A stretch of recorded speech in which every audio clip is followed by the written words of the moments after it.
ఆఫీస్లో జరిగినటువంటి సమావేశానికి సంబంధించి అలాగే అసలు అగ్రికల్చరల్ బీఎస్సీ విద్యార్థుల యొక్క ఆందోళనకు సంబంధించి క్లుప్తంగా కొన్ని వివరాలు తెలియజేయడానికి నా ఈ చిన్న ప్రయత్నం. నా పార్టీ ఆఫీస్తో రిలేటెడ్గా కాదు, ఇది కేవలం పార్టీ అభిమానిగా, మళ్ళీ ఊరికి అధికార ప్రతినిధి అని చెప్పాను అంటారేమో, అందుకు నాకు అభిమానిగా మాత్రం చెప్పే ప్రయత్నం ఇది. అయితే యాక్చువల్గా మనం అర్థం చేసుకోవాల్సినటువంటి విషయం ఏంటంటే, అన్ని వేల మంది విద్యార్థులు, సుమారు 20,000 మంది విద్యార్థులు ఆందోళన చెందడం వెనకాతలు ఉన్నటువంటి నేపథ్యం ఏంటి, ఏ ప్రభుత్వ నిర్ణయంతో వాళ్ళు వ్యతిరేకిస్తున్నారు,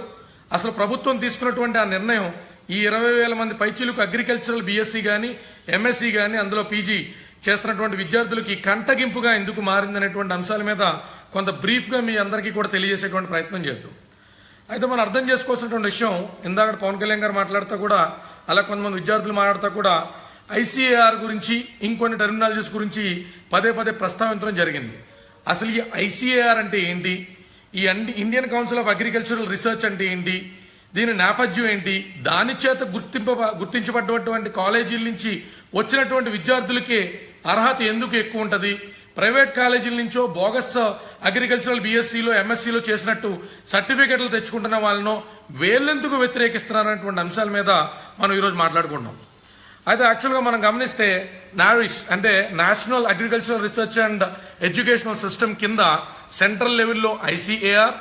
స్టేట్ లెవెల్లో అగ్రికల్చరల్ యూనివర్సిటీస్ ఉండడం జరుగుతాయి. ఈ ఐసీఏఆర్ యొక్క ముఖ్యమైన, అంటే దానికి డిఫరెంట్ ఫంక్షనాలిటీస్ ఉన్నప్పటికీ కూడా ముఖ్యమైనటువంటి ఫంక్షనాలిటీ ఏంటి అంటే, అర్హులైనటువంటి విద్యార్థుల్ని +2 ఆర్ ఇంటర్మీడియట్ చదివిన తర్వాత ఒక ఎగ్జామ్ లాంటిది, ఎంట్రన్స్ ఎగ్జామ్ లాంటిది పెట్టి అగ్రికల్చరల్ యూనివర్సిటీస్లోకి, అగ్రికల్చరల్ ఇన్స్టిట్యూషన్స్ ఏవైతే ఐసీఏఆర్ చేత గుర్తించబడ్డాయో వాటిల్లోకి అగ్రికల్చరల్ బీఎస్సీ అర్హత పొందినటువంటి విద్యార్థుల కింద, చదవడానికి అర్హత ఉన్న విద్యార్థుల కింద తీసుకెళ్తాయి. ఈ ఐసీఏఆర్ చేత గుర్తించబడ్డటువంటి 73 పైచిలకు యూనివర్సిటీస్ కానీ, 4 డీమ్డ్ యూనివర్సిటీస్ కానీ, 62 స్పెషలైజ్డ్ ఇన్స్టిట్యూషన్స్ కానీ, 14 నేషనల్ రీసెర్చ్ సెంటర్స్ కానీ, 101 ఐసీఏఆర్ చేత గుర్తించబడ్డటువంటి రీసెర్చ్ సెంటర్స్ కానీ, వీటిలన్నిటి ద్వారా ఏం జరుగుతుంది అంటే, మన సగటు రైతుకి సహాయపడడానికి ప్రభుత్వం ఏదైతే అగ్రికల్చరల్ ఆఫీసర్స్ని, ఏఓస్ని కానీ, కొన్ని బ్యాంక్స్, కొన్ని అగ్రికల్చరల్ ఇన్స్టిట్యూషన్స్, కొన్ని సంస్థలు రిక్రూట్ చేస్తాయో, అంటే ఇప్పుడు ఫీల్డ్ ఆఫీసర్స్ కింద కొన్ని బ్యాంకులు రిక్రూట్ చేస్తాయి. అగ్రికల్చరల్ లోన్ శాంక్షన్ చేయాలన్నా, అగ్రికల్చరల్ డెవలప్మెంట్కి ఏదన్నా శాంక్షన్ చేయాలన్నా అగ్రికల్చరల్ ఫీల్డ్ ఆఫీసర్స్ మీద బ్యాంకులు సైతం ఆధారపడతాయి. ప్రైవేట్ బ్యాంక్స్ అయితే ఐబీపీఎస్ అనేటువంటి విధానం ద్వారా, గవర్నమెంట్ బ్యాంకులు అయితే గవర్నమెంట్ ఎగ్జామ్స్ ద్వారా, అలాగే ఇండియన్ ఫారెస్ట్ సర్వీస్ కి సంబంధించి, ఐఎఫ్ఎస్ కి సంబంధించి కూడా యూపీఎస్సీ పెట్టేటువంటి ఎన్నో పరీక్షల్లో కనీస అర్హత కింద ఈ పీజీ ఇన్ అగ్రికల్చరల్ సంబంధించి, అగ్రికల్చరల్ సైన్సెస్ సంబంధించి చేయడానికి ఈ ఐసీఏఆర్ అనేటువంటిది ఒక ప్రామాణికమైనటువంటి, అంటే మనకి ఐఎస్ఏ మార్క్ ఎట్లా ఉంటుందో అలా ఐసీఏఆర్ అనేటువంటిది ఒక ప్రామాణికమైనటువంటి సంస్థ, అదొక ఇన్స్టిట్యూషన్, మన గవర్నమెంట్ చేత గుర్తించబడినటువంటి ఒక institution. So Indian council of agricultural research ద్వారా గుర్తించబడ్డటువంటి విద్యార్థుల యొక్క లక్షణాలు ఎలా ఉంటాయంటే, వాళ్ళకి లోతైనటువంటి అధ్యయనం, లోతైనటువంటి విద్యా విధానం, ఈ అగ్రికల్చర్ మీద పూర్తిస్థాయి అవగాహన, మారుతున్నటువంటి పరిస్థితుల రీత్యా రైతులకు రాబోయేటువంటి సమస్యలు, ఉన్నటువంటి టెక్నాలజీని ఎన్క్రిప్ట్ చేసుకుని రైతులకు కానీ, బెస్ట్ ఇన్ అగ్రికల్చర్ కానీ, హార్టికల్చర్ ప్రొడక్షన్లో కానీ, రెగ్యులర్ అగ్రికల్చర్ ప్రొడక్షన్లో కానీ, మారుతున్నటువంటి పెరుగుతున్నటువంటి జనాభా, వాళ్ళకు ఉన్నటువంటి ఆహారపు అవసరాల రీత్యా ఇలాంటి ఐసీఆర్ చేత గుర్తించబడ్డటువంటి ఇన్స్టిట్యూషన్స్ లో చదివినటువంటి విద్యార్థులు మన రైతులతో కలిసి మమాయకమై పనిచేయగలిగినప్పుడు, అగ్రికల్చరల్ ఆఫీసర్స్ కింద, ఫీల్డ్ ఆఫీసర్స్ కింద ప్రభుత్వ ఉద్యోగాల్లో ఇలాంటి విద్యార్థుల్నే, ఇలాంటి అర్హులైన విద్యార్థుల్ని నియమించినప్పుడు సాధ్యమైనంత మేరకు మరింత మేధస్సు, ఎప్పుడైతే కొత్త రక్తాన్ని, సమర్థవంతమైన రక్తాన్ని కూడా ఏ సంస్థలోకి మనం ఇంకల్కేట్ చేసినా కూడా వచ్చేటువంటి రిజల్ట్స్ అనేటువంటి అద్భుతంగా ఉంటాయి. కాబట్టి ఈ యొక్క సంస్థల్ని కేంద్ర ప్రభుత్వాలు గుర్తించినటువంటి కేంద్ర ప్రభుత్వాలకి అనుగుణంగానే 2000, 2005, 2010 దాకా కూడా ఈ ఐసీఏఆర్ చేత గుర్తించబడ్డటువంటి సంస్థల నుంచి, ఎడ్యుకేషన్ ఇన్స్టిట్యూషన్స్ నుంచి, కాలేజెస్ నుంచి చదువుకున్నటువంటి విద్యార్థులు మాత్రమే మన పక్కన ఉన్నటువంటి మహారాష్ట్రలో కానీ, యువతలో ఉన్నటువంటి కర్ణాటకలో కానీ, అందిందుకు మనం మాట్లాడుతున్నటువంటి హైదరాబాద్ అనేటువంటి తెలంగాణలో కానీ ఈ ప్రభుత్వాలు తీసుకోవడం జరుగుతుంది. అయితే జీవో నంబర్ 64కి సంబంధించి మన సోమిరెడ్డి చంద్రశేఖర్ రెడ్డి గారు రీసెంట్గా ఆయన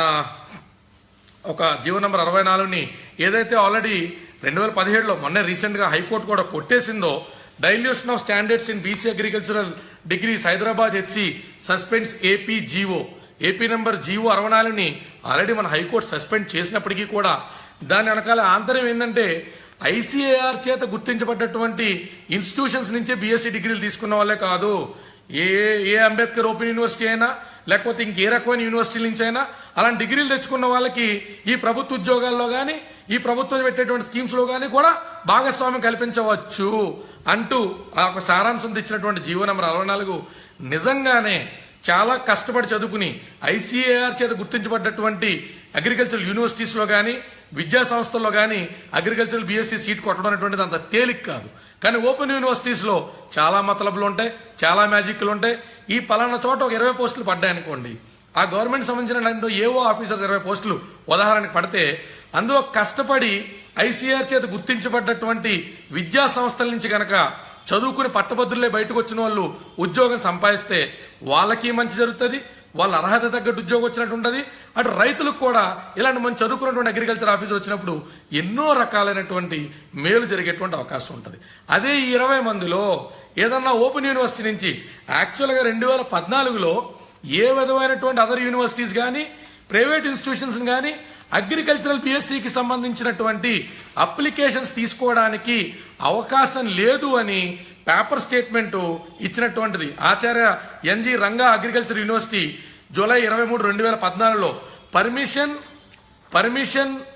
not given to private colleges for BSc agri అని 2014లోనే తేటతల్లం చేసినప్పటికీ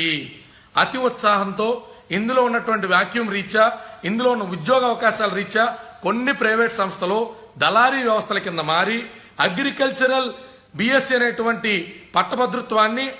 ఐసీఏఆర్ యొక్క గుర్తింపు లేనటువంటి యూనివర్సిటీల ద్వారా కూడా ఐసీఏఆర్ యొక్క గుర్తింపు లేనటువంటి విద్యా సంస్థల ద్వారా కూడా జారీ చేయడాన్ని పూనుకున్నటువంటి సంగతి ఈ యొక్క విద్యార్థుల ఆందోళనకు కారణమయ్యింది. లోకాయుక్త చేపట్టినటువంటి రీసెంట్ పాస్ట్ లో జరిగినటువంటి ఒక ప్రభుత్వ ఉద్యోగాల స్కాండిల్ భారతదేశం మొత్తాన్ని కూడా కుదిపేసినటువంటి స్కాండిల్లో ఈ అగ్రికల్చరల్ సెక్టార్ లో కూడా ఉద్యోగాలు సంపాదించిన వాళ్ళు డబ్బులు ఇచ్చి ఫేక్ సర్టిఫికెట్స్ పెట్టుకుని అన్ఆథరైజ్డ్ యూనివర్సిటీస్ నుంచి అగ్రికల్చరల్ బీఎస్సీ లేదా అగ్రికల్చరల్ ఎంఎస్సీ సర్టిఫికెట్లు తెచ్చుకుని ఉద్యోగస్తులైనటువంటి సందర్భం ఈ రోజు ఈ యావత్ యువతరాన్ని కూడా 20,000 మంది పైచిలుకైనటువంటి ఐసీఏఆర్ చేత గుర్తించబడ్డటువంటి విద్యా సంస్థల నుంచి బీఎస్సీ పట్టభద్రులైన వాళ్ళు అవుతున్న వాళ్ళు, ఎంఎస్సీ పట్టభద్రులైన వాళ్ళు అవుతున్న వాళ్ళు, గోల్డ్ మెడల్ సాధించినటువంటి విద్యార్థులు కూడా ఆందోళన చెందడం జరుగుతుంది. దీనికి సంబంధించి జీవో నంబర్ 64 అనేటువంటిది కోతుపుండి బ్రహ్మరాక్షస్ అన్నట్టు మరోసారి తాటిగా పడ్డట్టు ఈ విద్యార్థుల ఎత్తి మీద పడడం, 2017లో దీనికి సంబంధించి వాళ్ళు అత్యుత్సాహంతో జీవో నంబర్ 64ని అమలు చేసేటువంటి ప్రయత్నం చేయడం,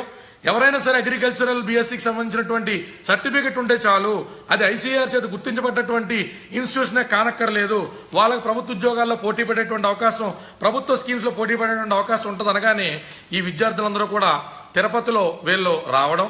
తిరుపతిలో ఆందోళన చేయడం, అక్కడ వాళ్ళు స్ట్రాంగ్ గా రిక్వెస్ట్ చేశారు. దానికి సంబంధించి పిటిషన్ మద్దతు కోరుతూ కూడా ఒక వెబ్సైట్ లో కూడా డీటెయిల్స్ ఉన్న వెబ్సైట్ కూడా నేను షేర్ చేస్తా. ఈ విద్యార్థులందరూ కూడా ఏం రిక్వెస్ట్ చేస్తున్నారంటే the GO number 64 passed by PS of Agriculture to Andhra Pradesh state should be withdrawn immediately. Make ensure that all the JDA, DDA, ADA, AO, AEOs in the department should have certificates from ICAR accredited university and not from other bogus universities. వాళ్ళేం గొంతెమ్మ కోరికలు Koratla. ICAR అనేటువంటిది ఎంత గొప్ప